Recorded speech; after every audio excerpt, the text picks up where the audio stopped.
Hello, everybody, and welcome back to the Beatles Forever. Today we're going to take a look at an album that Paul McCartney did back in 1999 called Run, Devil, Run. So this is Paul taking a step backwards and leaning forward. So Paul was going through a tough period when his wife Linda died in 1998. And I guess it made Paul think of when the Beatles broke up and when he went through a period of depression and wondering what he was going to do with his life after the breakup. Linda was his rock through all the years of his marriage, and her death had to be a big blow to him. In fact, I think he said he cried for a whole year. So she died in 1998. So by 1999, he decided to do this album. He didn't want to spend a lot of time doing the album. He was looking for a fresh sound. In the booklet that came with the CD, it stated that Paul was looking forward by leaning back. And the music that he chose for this record inspired him as a teenager to pick up the guitar and play. And for that, we can all be grateful. So let's take a look at this album and see why it sounds so fresh and how it captures the sound of those early days of rock and roll. It's music that still brings joy to listen to today. So the musicians Paul chose for the album. Paul got an impressive list of musicians for this album. According to Wikipedia, McCartney called up Pink Floyd's David Gilmour to play guitar. And that's impressive. Also recruited were guitarist Mick Green and keyboardist Pete Wingfield and Jarrett Watkins, and on drums Deep Purple's Ian Pace and Dave Maddox. And McCartney played bass, although he did play electric guitar in some instances. And McCartney wanted the sessions to be laid back with no post-production. McCartney had bought a list of material that he wished to play. Brought a list of material he wished to play, the songs being early rock and roll songs from his childhood and a few originals he had written in a similar style. The initial sessions were a week in early March, with a few more sessions done in April and May. And then the album, featuring 3 new McCartney songs among the old classics, was complete. The album cover, Paul and his son James were in what Paul called the funky part of Atlanta, when they stopped by an herbal medicine shop that sold cures for various things, and the sign was Miller's Rexall Drugs Shop, and one of those cures was called Run, Devil, Run. Paul took some pictures of the storefront, but later asked a professional photographer to do the shots for the album cover. And although it's called Miller's Rexall Drugs, the back cover of the album changed the shop's name to Earl's Quick-E Drugs, and the title Run, Devil, Run was also added to the awning. And beside those changes, the rest of the storefront stayed the same. The songs, Paul did cover songs for 12 of the songs, and then he wrote 3, and that's neat that he did the songs in the genre of early rock and roll that inspired him so much. First up is Blue Jean Bop, and this is a great way to begin the album. Paul recalls, I remember hearing Blue Jean Bop on the album, and I think John had, going to a place near Penny Lane for the afternoon, having a ciggy and just listening to records. Blue Jean Bop was always one of my favorites. The first record I ever bought was Bebopalula, and We Love Jean. Paul does a great rendition of this song. I love the simplicity of the song with the prominent bass and the snare drum keeping the beat.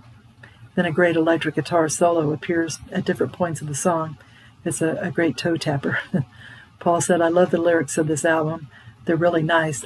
Blue Jean Bop's got, I can't keep still, so baby let's dance. Dip your hip, free your knee, I like this stuff. It's kind of good words, I think. Some of them are really brilliant and clever lyrics.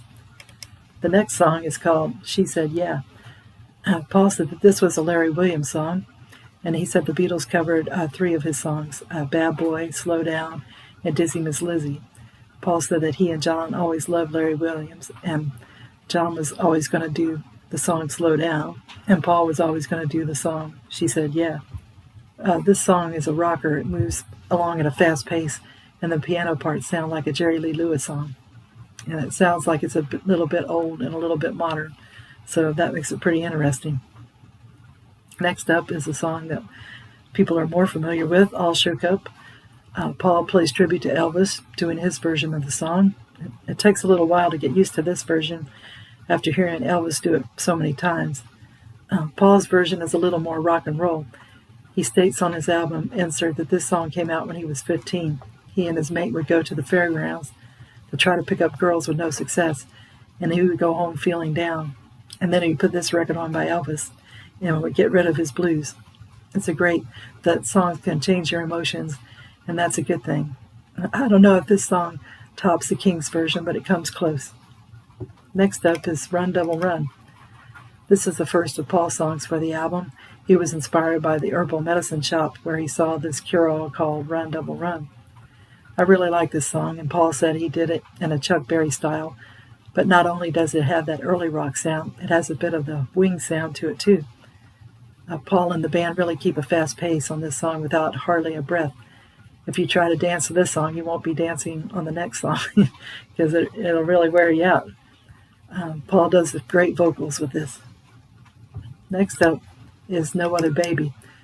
According to the album notes, this song was the most obscure one used for the album. It was originally done by a British group called the Vipers in 1958. Paul didn't know how it got in his memory because he never owned the record, and he still doesn't. The song has a haunting sound, and the melody is great. I could see why Paul didn't forget it. It has the sound of a Rodney Crowell song or a Marty Stewart song, a little bit of a country sound to it. And Paul sings it with emotion, and the band plays it perfectly. Next up is Lonesome Town. This song was one that Ricky Nelson had success with in 1958. And Paul said, "This was a place we all know." This is a song that slows it down a bit, and it plays on the listener's emotions of the time when you feel like you're all alone. Paul sings it like he means it, and I'm sure he went through the same feelings in the song after losing Linda. I love how the piano weaves in and out throughout the song, and the bass keeps up too. Next we have Try Not to Cry, the second original song by Paul for the album, and Paul said, "I just write a bluesy song that never gets in the way of a snare," and it was actually that simple. This song sounds a little more modern than the rest of the songs on the album, but it has that 50s style a little bit. I think after a few more listens, I may warm up to it more than it strikes me now. The guitar solo in the middle makes it stand out a little more, and the song does have a good beat to it. Next up is a song called Movie Mag. Paul said that this was the first song Carl Perkins wrote. This song is about his girlfriend Maggie and how he would take her to the movies on his old mule, Becky, and he didn't have a car.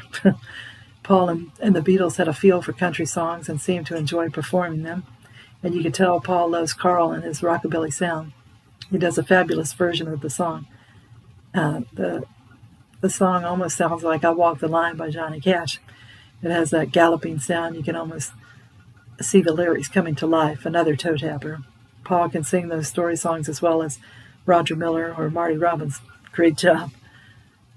Next up is Brown Eyed Handsome Man. This is the Buddy Holly song, but it was written by Chuck Berry. Paul decided to go Cajun on his version, and it works. You feel like you're in New Orleans, bopping along. I love the accordion sounds in the song, and Paul gets into it, and the band does too.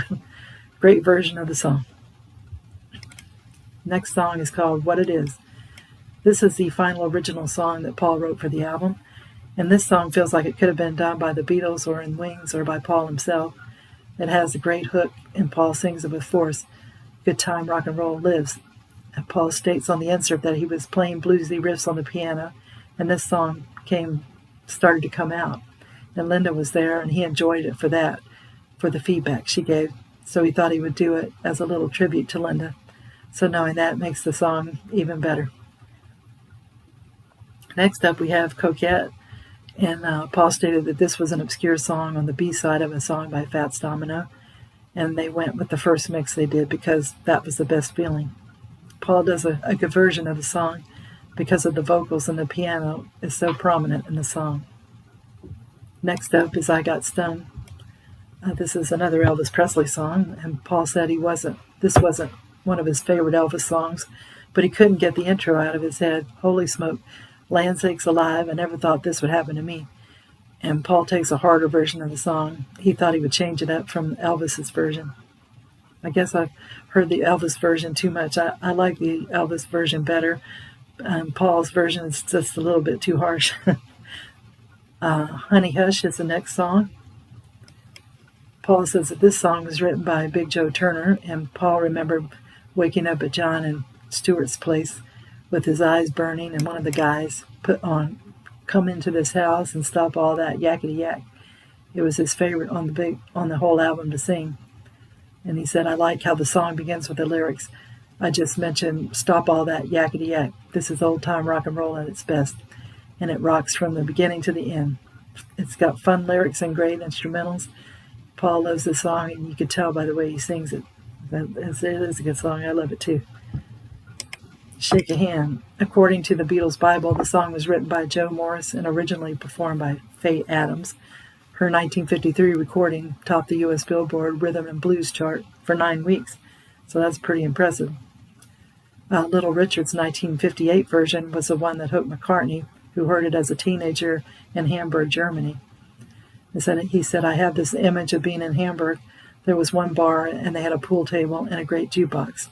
And that was the only place I ever heard Shake a Hand. Every time we went there, I put it on. I never had the record, but I know I wanted to do it. It always takes me back to that bar. This song has a slow groove, and Paul sings it with great emotion. It is another song that you can tell means a lot to Paul. And it takes him back to the bar, as he said. Wonderful job by Paul and the band. And the last song on the album is called Party. Paul heard this song on Elvis's second film, Loving You, in 1957. He can never get the words right. Paul decided to end the album with this song, and it's an upbeat way to end it. The song sounds a lot like Long Tall Sally, but there's nothing wrong with that, because that song is a good one too. Okay, 2 of the top songs from the album. I was thinking, remember the days of the 45 RPM, and they had the main song on side A and the second song on side B? What if we choose 2 songs from the album? Which 2 songs would it be? So my choice is going to be Blue Jean Bop. This song has such a unique sound to it, and it has that rockabilly sound. And it's also a little bit haunting, and it does bop along, and it's so very catchy. And then she said, yeah, I put that on the B-side. This song has such life to it. It's a song of beginnings, and this is about a guy who proposes. As the title said, she said, yeah, it's a song that has a lot of life and joy to it, and the happiness of spending a life together. A great song. Run Devil Run was a source of renewal and a look at Paul's youth and what inspired him to music. He did this record as a Linda tribute because, once again, she inspired him to get back to the thing he loved most, singing and recording. Once more, she helped him get back to living again, and that's a great thing for him and for us. So I thank you for watching the video. If you liked it, if you could give it a thumbs up, that would be great. And if you haven't subscribed, if you could, that would be wonderful. And I want to thank all the subscribers that have already subscribed. It means a lot that you enjoy the videos, and I appreciate your support. And I hope everybody's having a good day today. Tune in again soon for another episode of the Beatles Forever. Thank you. Bye.